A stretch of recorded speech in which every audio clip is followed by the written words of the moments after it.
Excuse me, is anybody sitting here? Sorry, this seat's taken. Sorry. Brandon, can you believe since the last time we recorded, we have 2 movies that crossed the billion mark now? Insane, actually. And I think we were confident about at least one of them, but back to back is really neat to see.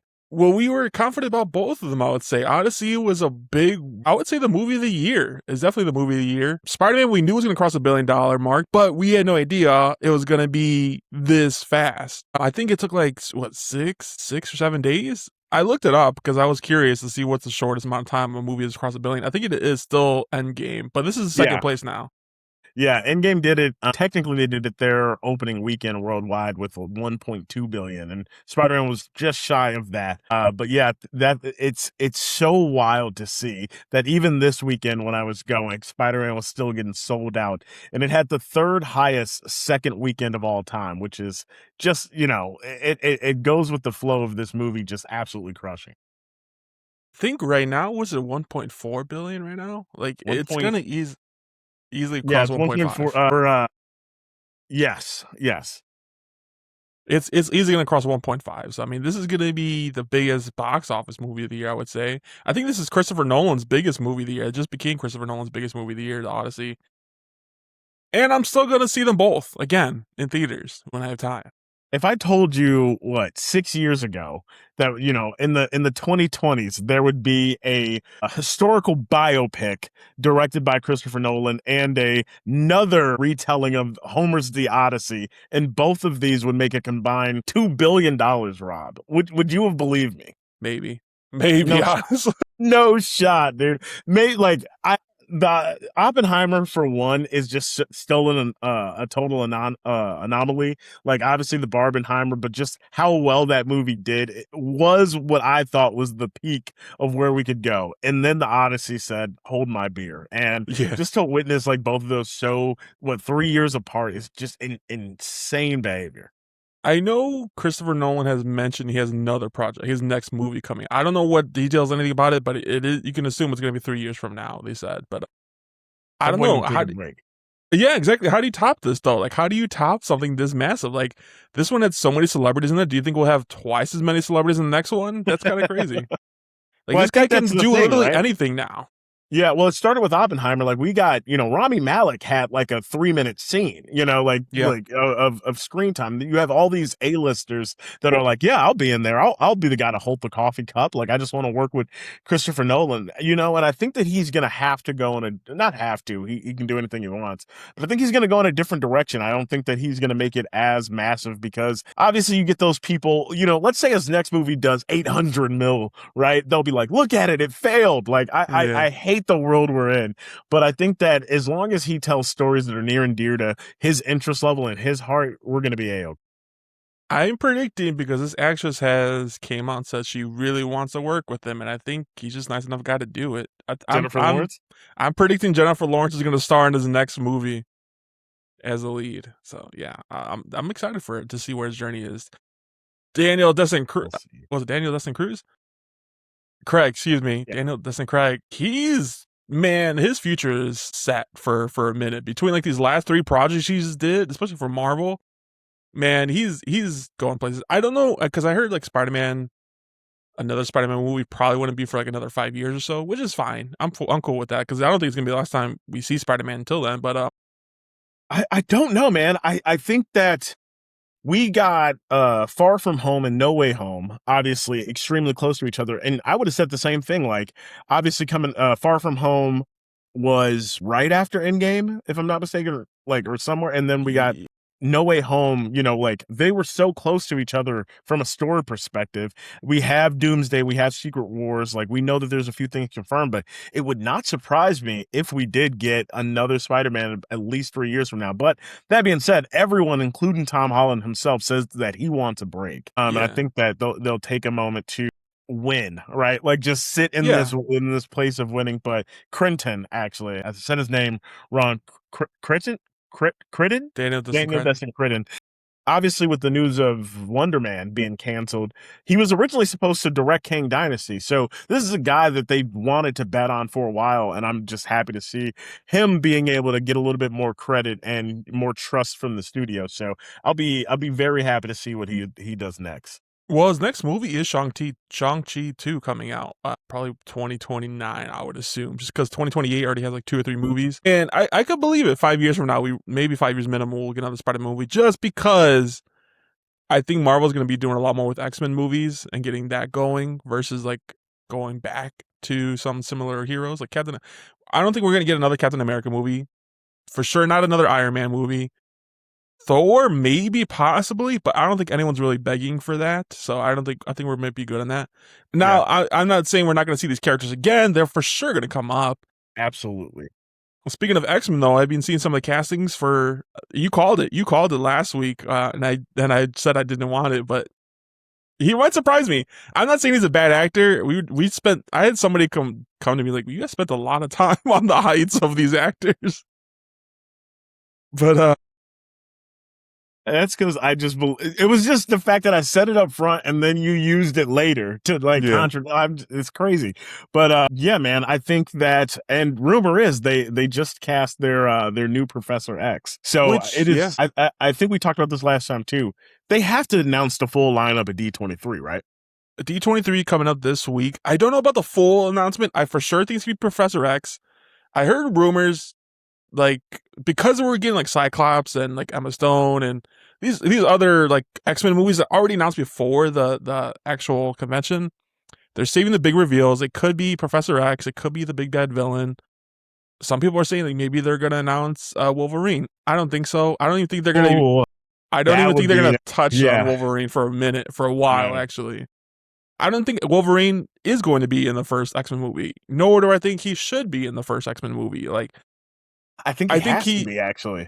No, I don't. I disagree. Because like people who love the movies, yes, but the people who love the comics and want to keep it more comic book accurate, like Wolverine's not the only X-Men. He was in every single X-Men movie, and he had like 2 or 3 solo movies. Yeah, but he's always. I mean, he is in the top 3 most identifiable X-Men, Rob. Like he's been there from the TV show. You know, he's gonna do that. 1. They're gonna make that Cyclops though. They're gonna make that They're gonna give Cyclops the leadership he deserves. And that's fine, but he's been mentored or, you know, sometimes an adversary of an older Wolverine. We already know that they're going older with a few of them, right? Emma Frost being one, probably Beast is going to be a bit older. Like he's in that teaching realm, Storm as well. So you got to commit to the bit. We talked about that before this. If you're going to say, hey, here is our X-Men, you got to show up like these are the people that you need to start wrapping your head around. If you show like, hey, who's the next, then it's more pressure on that casting, especially if it's not in the first movie, and you're setting yourself up for disappointment. Do you have an actor in mind that you would like to play your Wolverine? I don't. I used to be like so hard pressed for Taron Egerton to be Wolverine. He was just like the one everybody was talking about. But now I think he may have, you know, not say aged out of it, but I don't necessarily think that the role's for him as much. What about you? You took the words right out of my mouth. The same thing. Like all those rumors like started like between 8 and 10 years ago. If they would have casted him then, cool. I would have believed it. I would have liked it a lot. I think he could still do it, like you said, because he's ageless. He's been around forever, so it makes sense. I remember Daniel Radcliffe was started out as a joke, but then everyone started taking it serious a little bit. That would be interesting.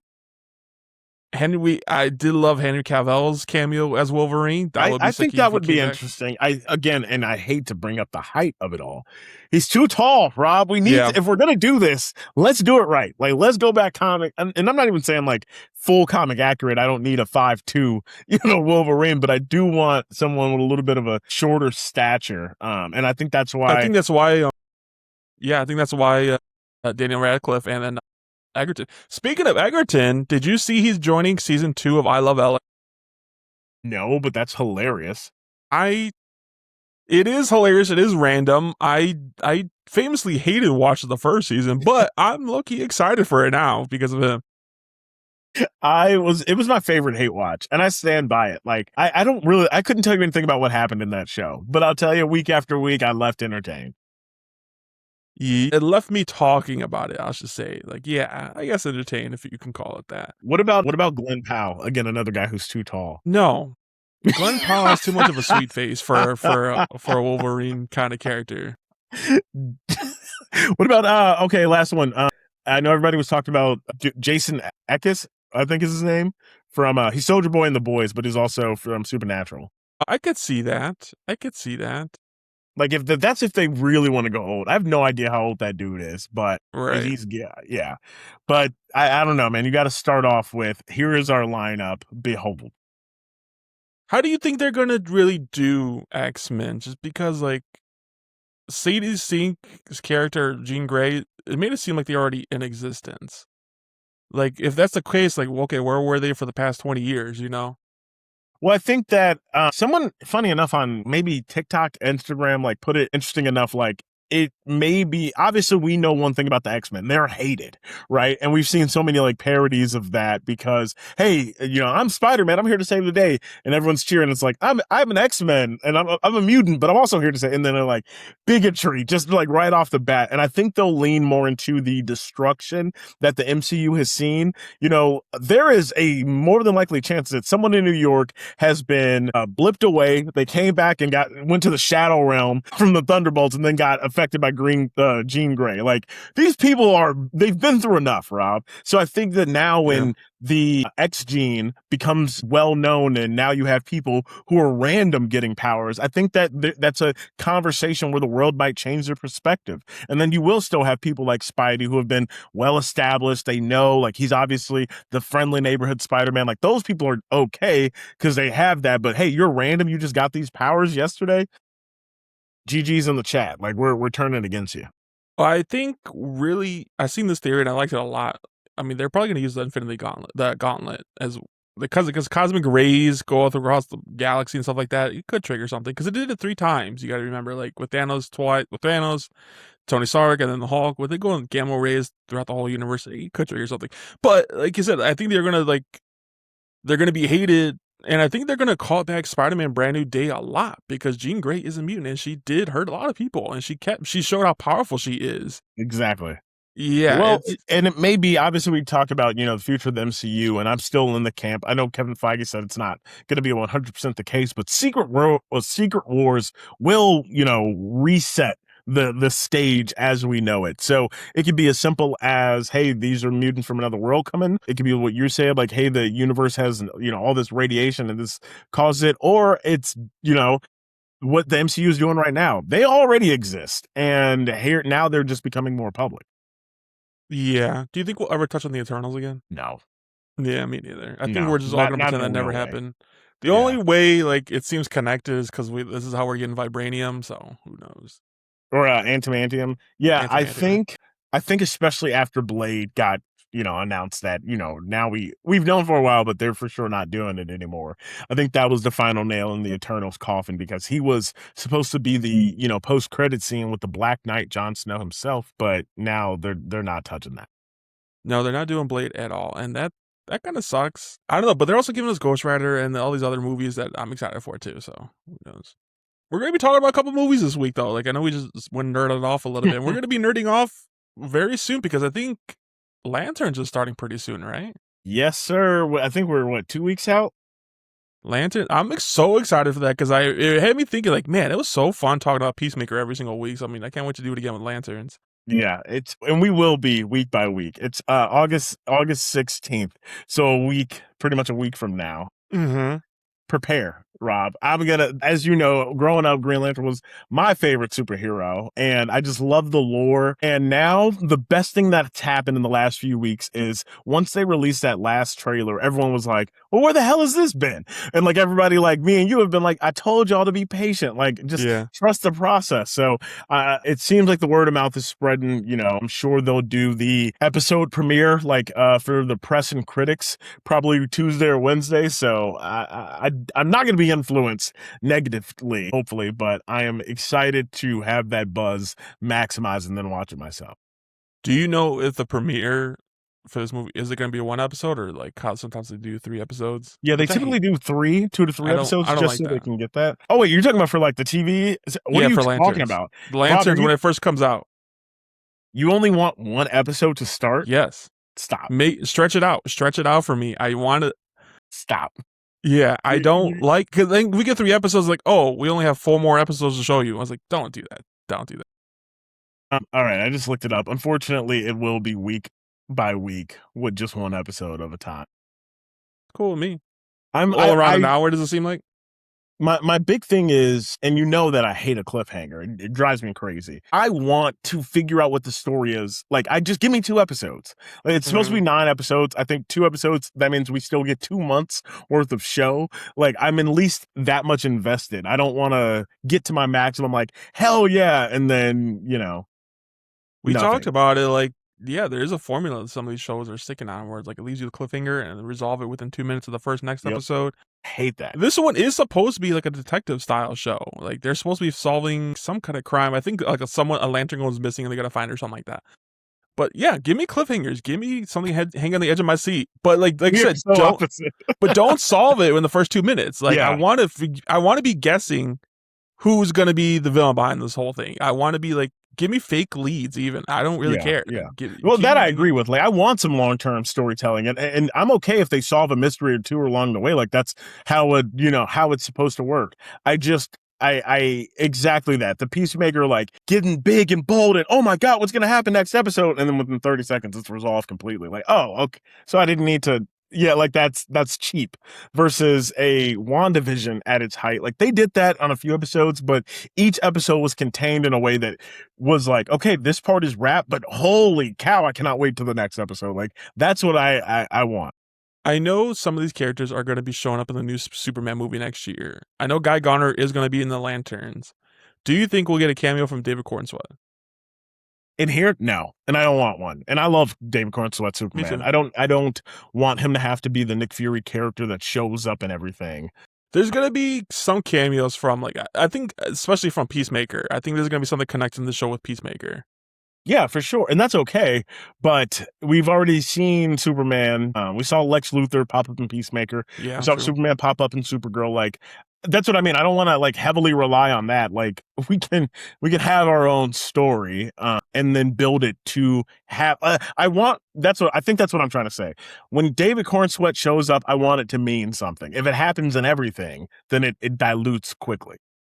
When do you think we'll get the full look at his suit? Listen, they better by episode 2. By episode 3.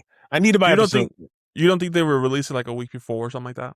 No shot.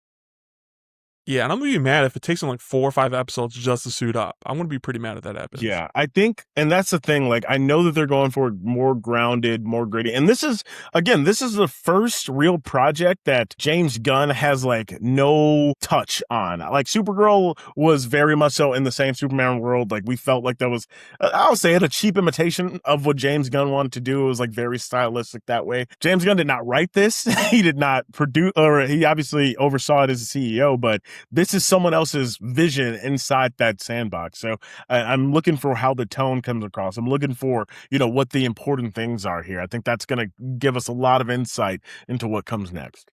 Interesting. I know you said this is going to take us like 2 months to get, so which is going to lead us directly into Clayface. I mean, it's not like DC is doing pretty good about keeping up with content. After that, I think it is pretty dry until. Well, no, Jimmy, one of the reporters from the Daily Bugle, doesn't he have a... Bro, that, first off, the stupidest show. Yeah, Stupid. It's going to be crazy, ridiculous, but I think it's just more like we talked about last episode, like that Vanessa Hudgens kind of show, like just random characters, like side characters. Just like where he gives a feel of what it is like to live in a world with superheroes like that for people who are just normal like us. Well, like you said, Lanterns will take us all the way through October 4th, and then we got a little bit of a break, and then we should get the full onslaught of Clayface. But I think they used that moment to pause, like, take some stock. I think that's what they hopefully have done after Supergirl, and we know that we get Man of Tomorrow, June of 2027? So then you got 6-month pause for at least like a movie, or not more than 6 months, almost 9 months of pause from a movie perspective. So we'll see what they do with that. Hell yeah, dude. We're going to be talking about 2 different movies today. Mostly we're going to be one big movie, but I am going to be talking about Super Troopers 3 because I went to go see that. I don't know about you, Brandon. I don't know how much you were dying to go see this movie. But our big movie of the episode was it One Night Only? Yep. On that one. Brandon, I seen the trailer for this many times, and each time I was like, that looks okay. I seen it and I loved it. And I don't like rom-coms Rob like you liked do. the rom-com. Can And we get some banners? I need some celebratory music playing. Yeah. Holy cow. And you know what it is? It's directed by the same guy who did Anyone But You. Yeah. And that's probably this guy knows how to make a rom-com. Dude, I also didn't realize this is the same guy who did Easy A as well, which cracks me up. And I think Friends with Benefits with Justin Timberlake. So he had a little moment there where he had a back-to-back rom-com. That was 2010, 2011. Now he almost 15 years later is doing it again. Yeah, good for this guy, because I was engaged. Like, the premise is really ridiculous. It's unrealistic, but I like how they really sprinkle in the fact, like, all right, this is it. Deal with it. Like, several times throughout the movie, because this is 3 years after this new law passed. Well, which we'll get into details in a minute. But yeah, like, after you just accept it as an audience member, like, this is the reality, I was like, it makes the movie totally different. Like, okay, like, how would I be in this situation? I think it is a good date night kind of movie, because like the movie is not serious. It's fun, it's funny, it's ridiculous. The acting is pretty decent in there for the most part. If I dare say so, even better acting than Anyone But You. But I left the theater like you thinking about it the entire night. Like, damn, dude, like, what if one, this law will never be passed in real life, but I was like, damn, what if it did? You know, that's crazy to think about. I had a great time watching that one. You saw it opening night. I was like, damn, this guy was I knocking on the doors. Theater. I was I had some free time and I was like, let me go check this out. I rolled up by myself, and of course the theater is filled with the typical rom-com audience, which was hilarious to see, because it was like a few people clearly branched out to go watch this, but again, the vast majority of the theater was still there for Spider-Man. So I'm in like the smallest theater, and it still was a blast. I think when you go with the audience like that, who's chuckling, like who clearly wanted to see it that bad, you're gonna be in for a good time. I think the theater I go to has like 15 auditoriums in there. Like 1 through 5 is like the big theaters, for the bigger movies. I was all the way in theater 15 with like the smallest theater in it. So I was like, this movie just came out this weekend. Like, what are we doing? But the same thing with you. Like, I had a couple people in there. It wasn't packed, or it was not packed at all. Like, everyone in this theater probably could fit in my room. Like, it was that small of a crowd. But I didn't see this until after I saw the movie. I think they did try promoting it to single people to go see it by themselves, like trying to like make it with a theme. Like, oh, like, I don't know what it is, what they try to do in it, but like, I think that would have been cool if they did try making it like a theme, like a some kind of event for singles to come and watch this movie about single people. Like it would have been cool. Like, I wish, like a marketing meetup would be a little bit different thing. Yeah, that would work, especially if they were like hosting, like, hey, go to the bar afterwards and chat about it. Now you got a recipe. Yeah, that could work. I'm also before we get too much into this movie, I want to talk about Super Troopers 3, because I went to go see this movie. I love the trailers from it. I love the original because they're so funny to me. Like, Brandon, like, this is, I guess, what you describe as stoner humor. And let me pull out the stuff, because I was fascinated about this movie. It had Cece from New Girl in this, who I love, and I was very shocked to see her in this movie. Really? You should have told me that. That would have got me in the theater alone. Really? She was great. New Girl. So do I. It's one of my comfort shows. And we got to talk about the Dink too with Jake Johnson, speaking of New Girls. But this movie was written and directed by Jay Chandrasekhar. I'm bad with names, but I believe he was one who stars in it. He stars in it, the Indian guy with the mustache. They're hilarious in it, Brandon. Don't get me wrong. Like, this does feel very much like an early 2000s humor kind of movie. And the premise of the first one is really just about like cops just messing with people, like teenagers who are stoned and stuff like that, just fucking with. If you would have stuck with that versus like a storyline that they decided to go with this one's mostly focused around a wedding, some ridiculous plots, which they all ridiculous plots, but all the funniest parts were in the trailers. I'll just say that. Like, No, it wasn't. It was about an hour and a half watch, I want to say. Hour 40-minute watch, and I don't know, some of the stuff, like, this is stupid as fuck, but like, it does hold up to the trilogy, I should say. Like, it does fall on theme. It's not like, why did they didn't even make this? Like, why did they just ruin the trilogy? I don't think that at all. I really did have a good time enjoying watching this. I did laugh. I think there was me and only one other guy in the theater watching this, and I did laugh out loud a couple of times by myself. But it was fun. And I told you I wanted to buy a popcorn bucket this week, and I did really want to buy their popcorn bucket because like it's just a plain bucket, but like it's designed to look like a state trooper cop with the lid, the shit like their hat, and they have sunglasses and a fake mustache and everything like that. It looked cool. I just couldn't justify myself to pay for that though, because I really only like buying the popcorn buckets for movies I love. I saw you sent me the snap, and I was like, "Ain't no way." It was interesting. It would have been funny if One Night Only came out with a popcorn bucket and it was just like some condoms attached to it or something like that, or like that fake pyramid condom thing. That would have been pretty interesting. They can hire for me for marketing. I got marketing ideas. Hey, you know Brandon. what? You may have talked yourself out of a job on that. Yeah. Before we get into the big movie, mentioned you. I watched the Dink on Apple TV with Jake Johnson. Ben Stiller isn't there, I don't think he directed it, but I know he produced it, and he makes a small cameo in there throughout the movie, which he plays pretty funny. Brandon, I went in there with a little bit higher expectations, but this movie was kind of dead to me. This movie sucked. Wow. And I love Jake Johnson. I love him so much. I don't think I'm going to complain about him.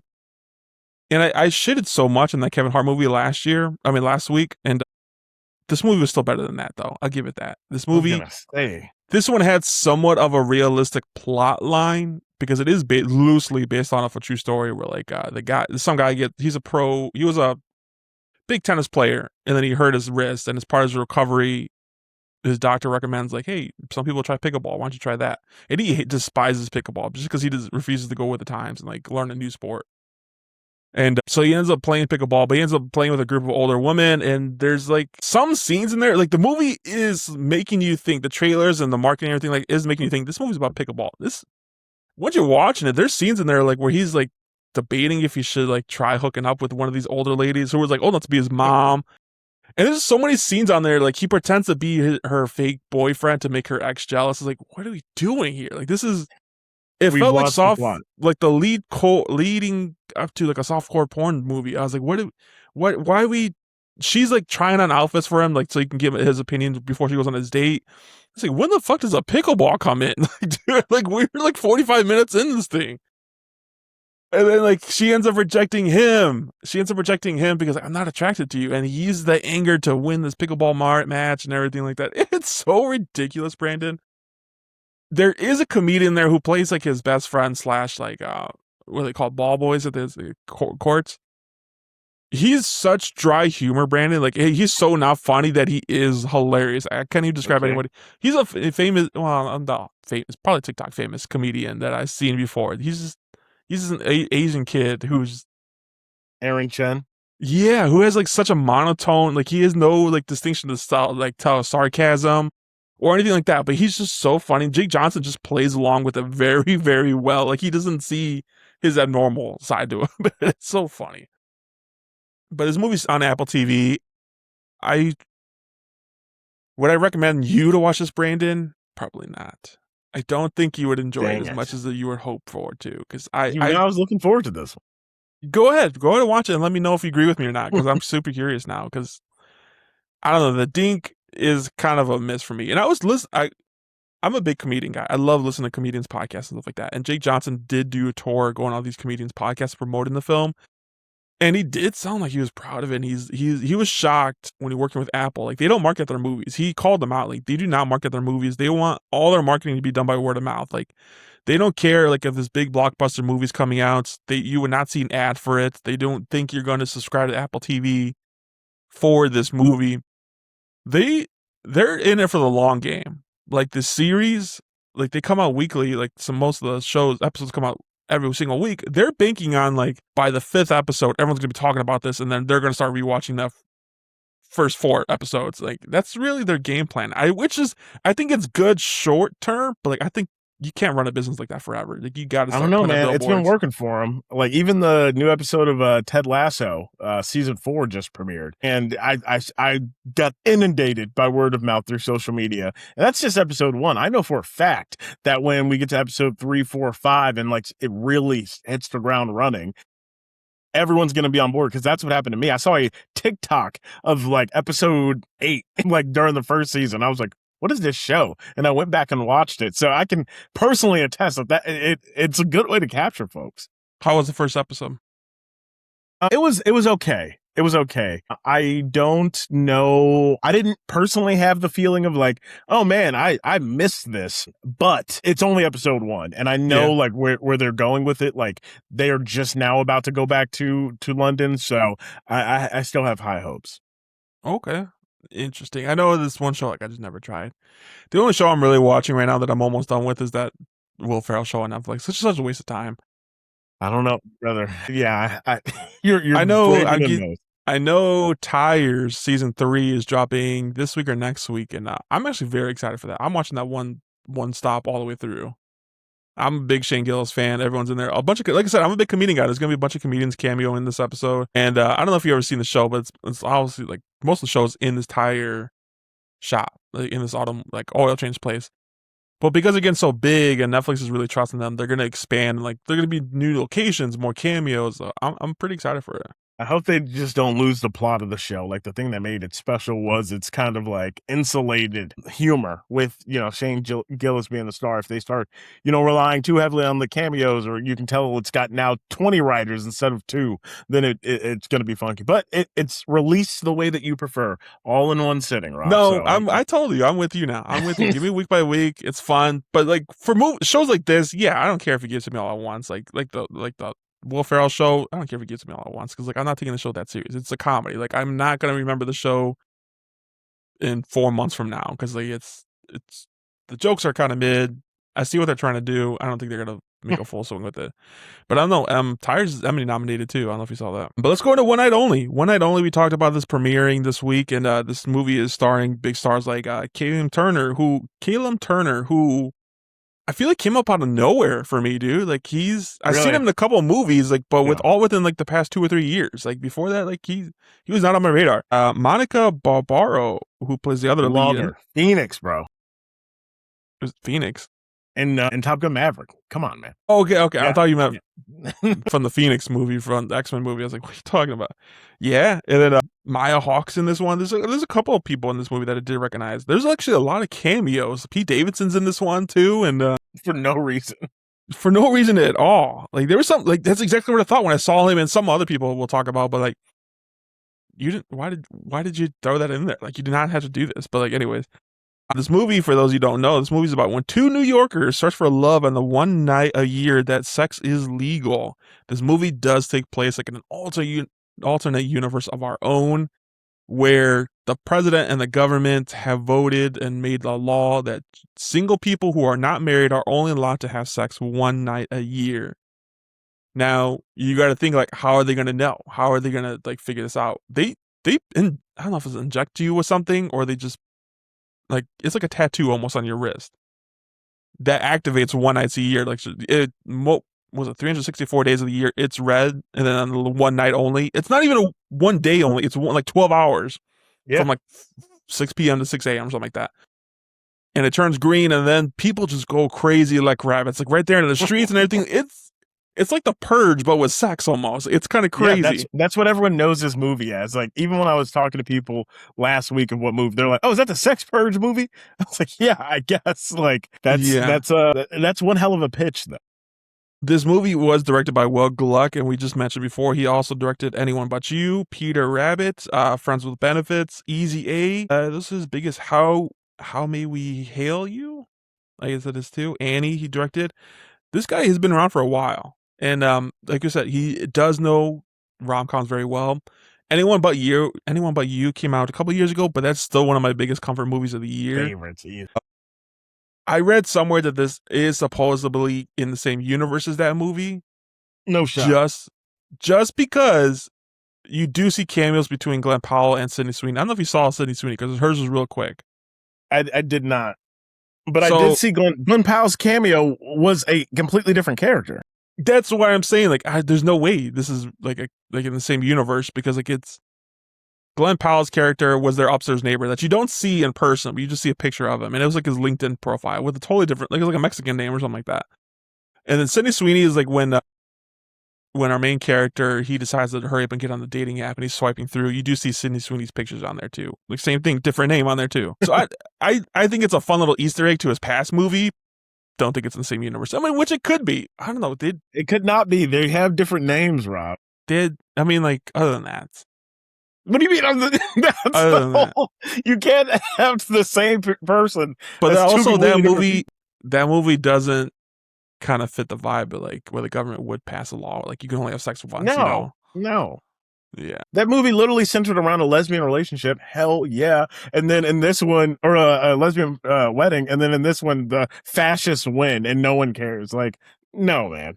Yeah. This movie does tackle one of the things I really enjoy in filmmaking is like this whole movie takes place in one day, I should say.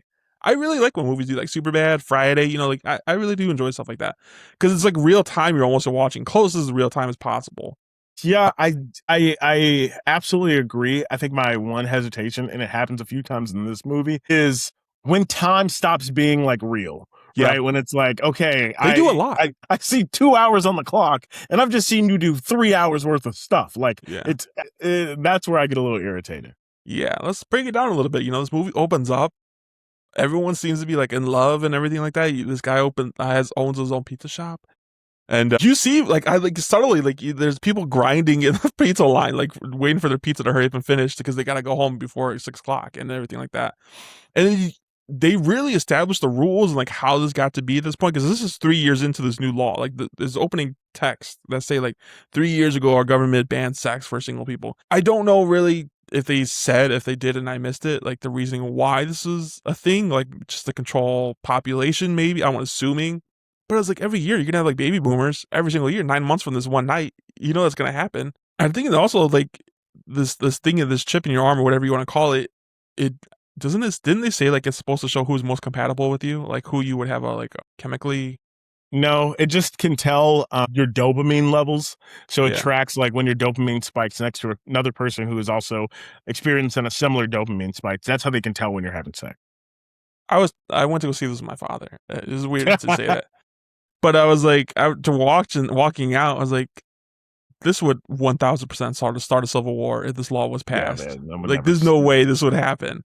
But they talked about it too, like no one voted for this, and they're like, yeah, but Congress did, and then they're like, that's not how. And there was like a bit about that as well. Yeah, because you see like the presidential speaking about this, like kind of like doing the way Trump would, like yeah, like everyone loves it. You know, they just died for this and stuff like that. Everyone's following it so well to the point where this is becoming like an A-list crime now. Like if you have sex any other night besides this, and people just don't give a fuck. You know, people are getting like you are allowed to have sex when you're married, like with your partner. People are getting that's going to spark a rise in marriages and a rise in divorce. You know, like who.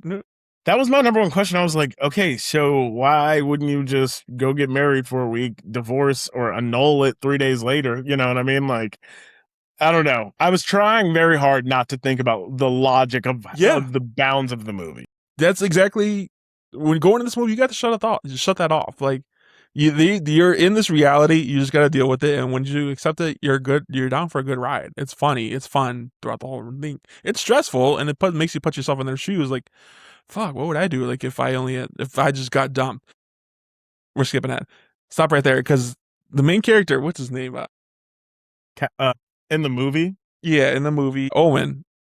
He's not stressed about this thing at all with his girlfriend because they've been together like 3 years, I think they said, and he has this whole romantic date, everything like that. They're gonna have dinner and then they'll go back to their place and have sex.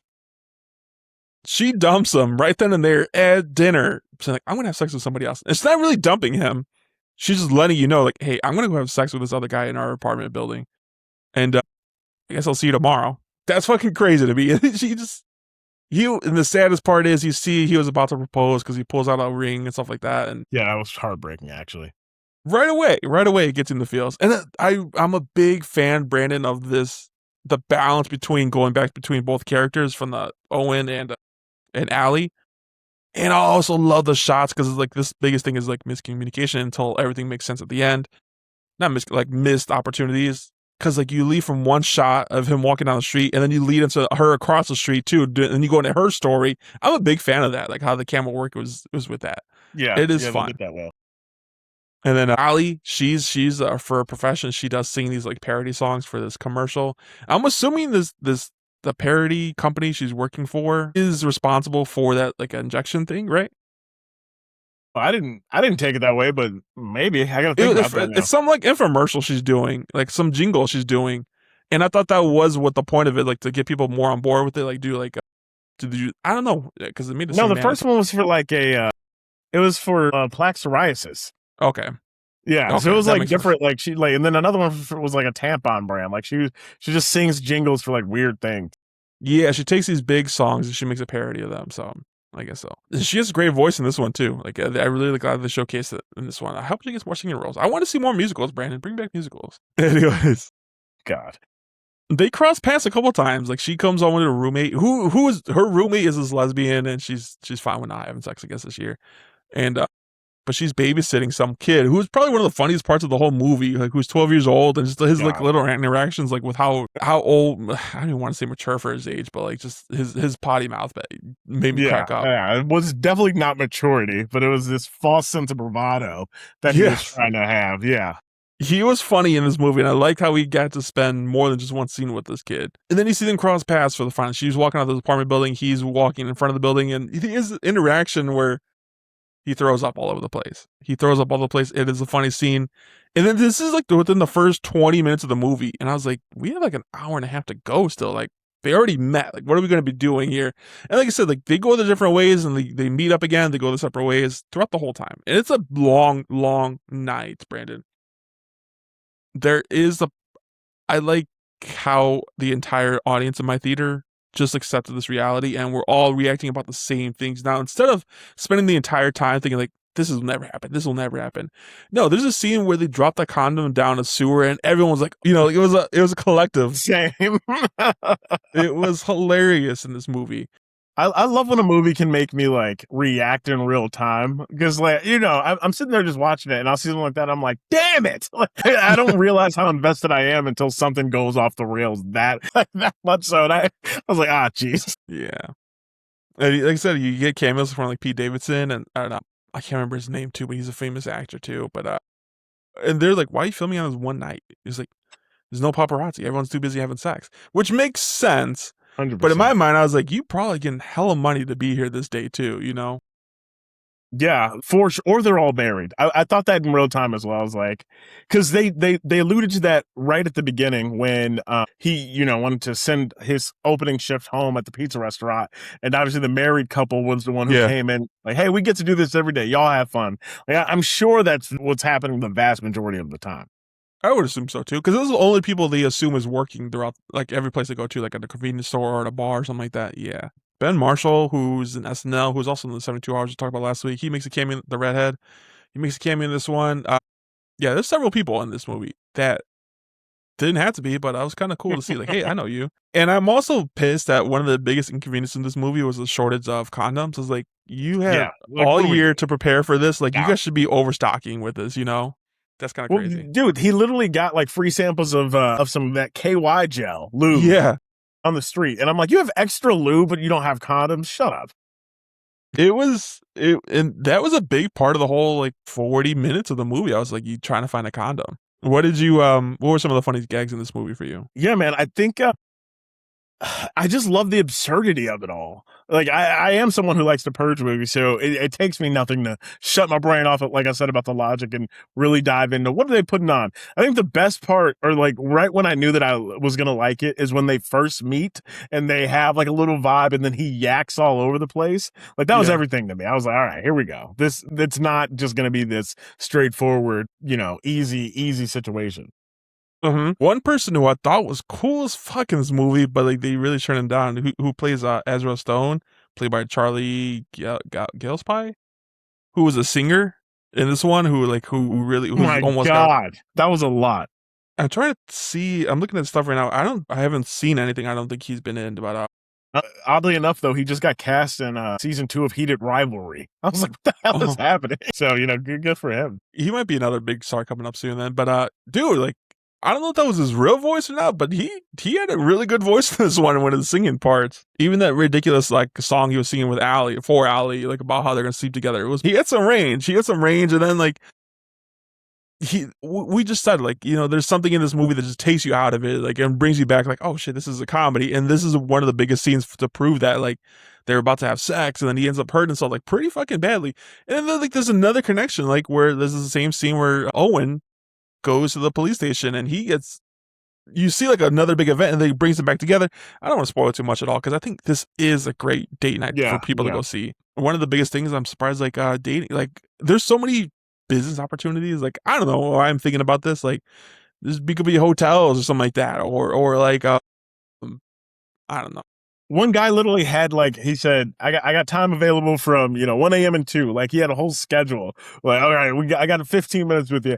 I was thinking like, this is a difficult day for guys. Like, oh, how many times are you gonna be able to go within that few periods, especially if you're changing locations and all that. But I'm sure that talking about business opportunities, they are juiced up to say the least. I was thinking that too. I was like, you guys are just fighting over this entire night over one condom. I was like, that was kind of insane. And that's, I don't know, maybe they only need to do it one time, but yeah, for one night a year is love, crazy. Rob. It's true love.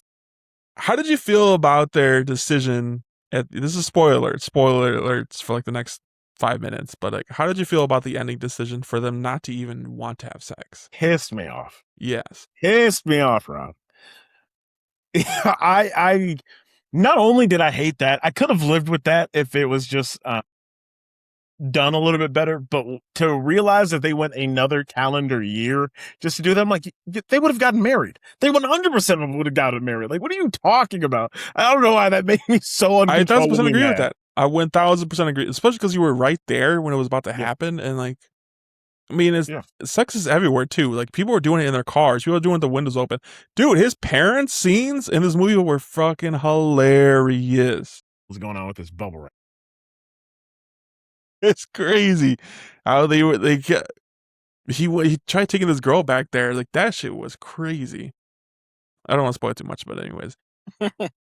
This movie was fun. It was entertaining. Would I see this again in theaters? No. I would watch it again at home though.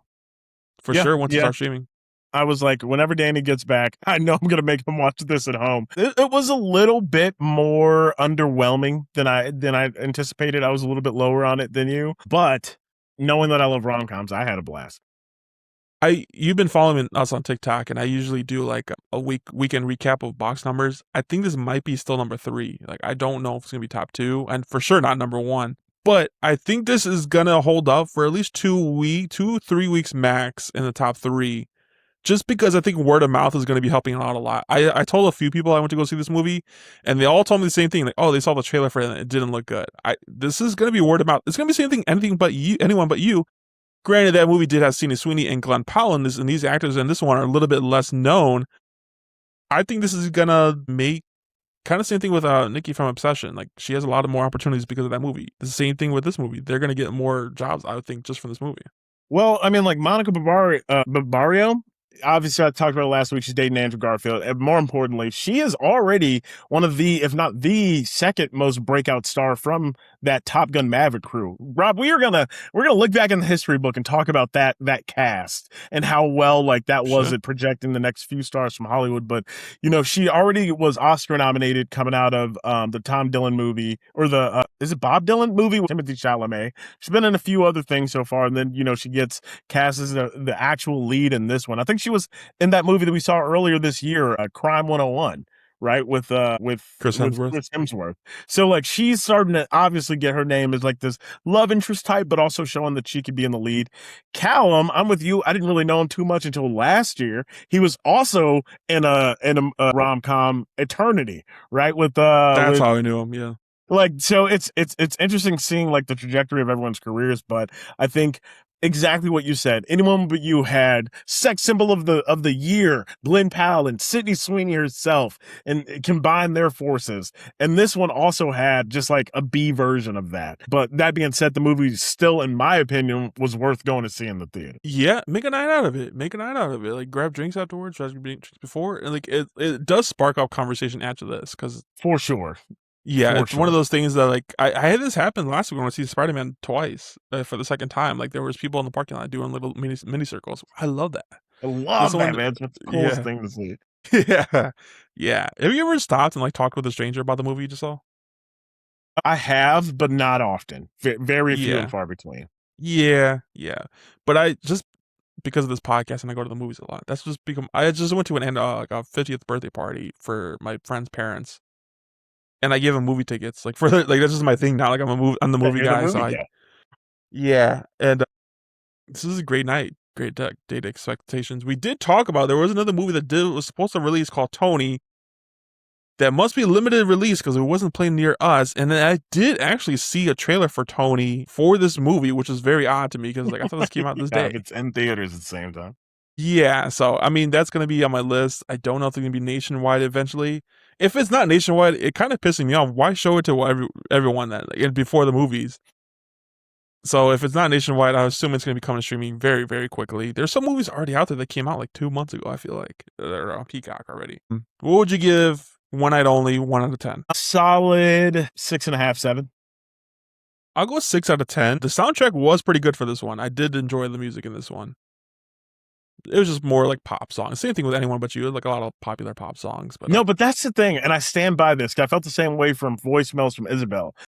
There is a really good opportunity for all of these rom-coms to just have a thing that you remember them by. Anyone But You made Unwritten popular again. And there's people who's like, oh, no, it was always good. No, that movie, I listen to that song once a week and I think about that damn movie and it brings me so much joy. Like, in Voicemails to Isabel, they had that closing dance sequence that was supposed to be so impactful. I hated that song. I don't even remember what song it was. And then in this one, like, it started and I was jamming, but because there was so much music, I don't really identify one with it. But like, I'm telling you, that's the formula. We got to get back to it. Okay. Yeah. That sounds. Yeah. I know there were several songs in there that I really loved, but they were all parody songs too. It wasn't even a real song. And yeah, that would have been cool. I didn't like it.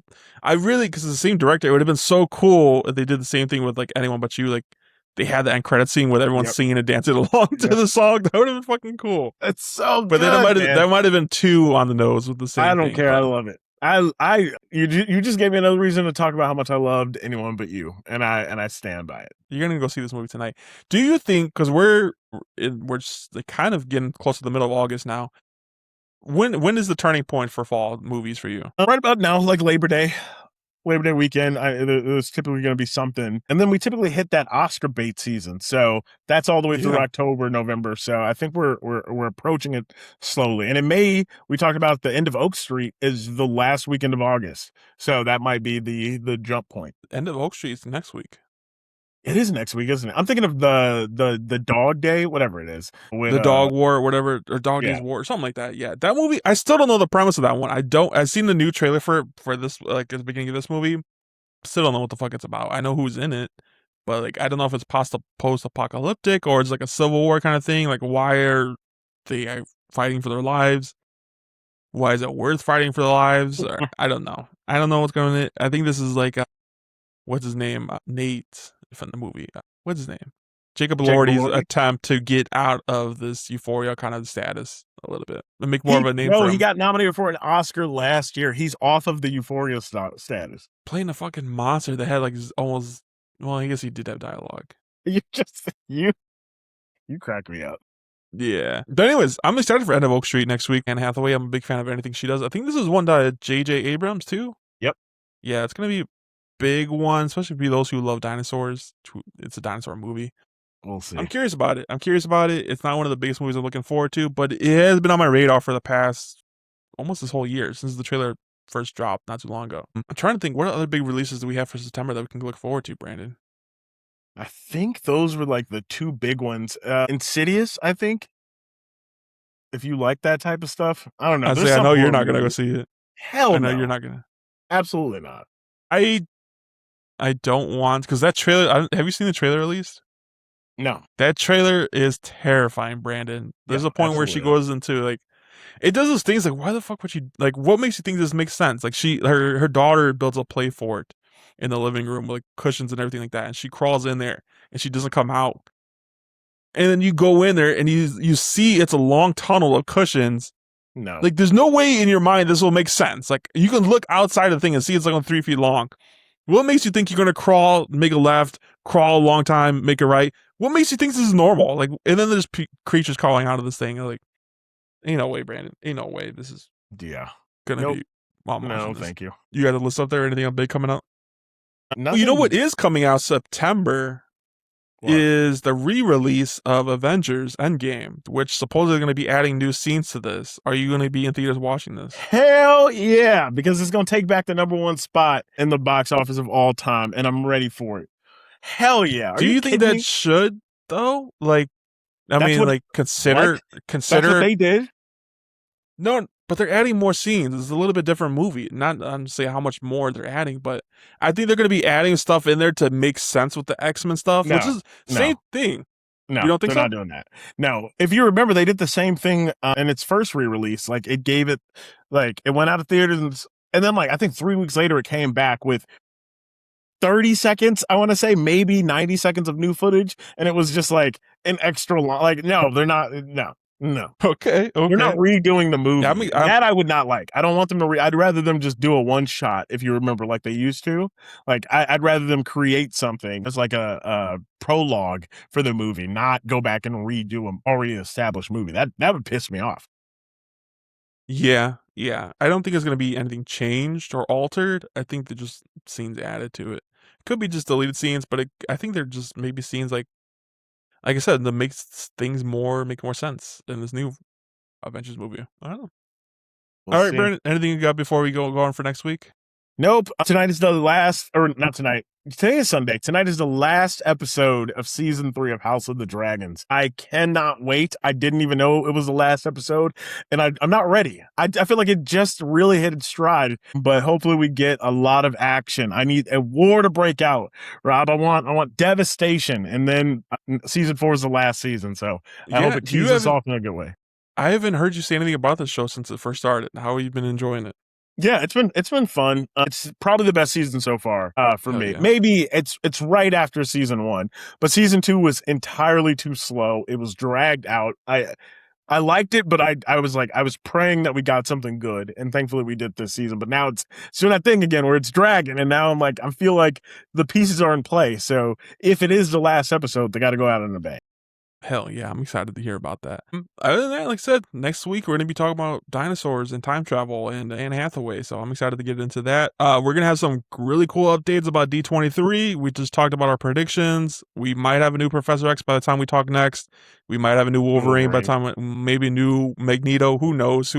We might even know the villain by next week. Who knows? You know what? Who I just saw like a rumor, I don't know how true it is because I saw one post of it, is Mephisto, who was in Ironheart, I think is confirmed to be in X-Men. I could be wrong about that. Like I said, I only seen one post about it so far, but not in X-Men, in Ghost Rider. That's what it was, which would make sense. Yeah, that would make sense. Yeah. Other than that, everyone, thank you for listening. Subscribe to our YouTube channel and stay tuned next week. We'll be saving a seat.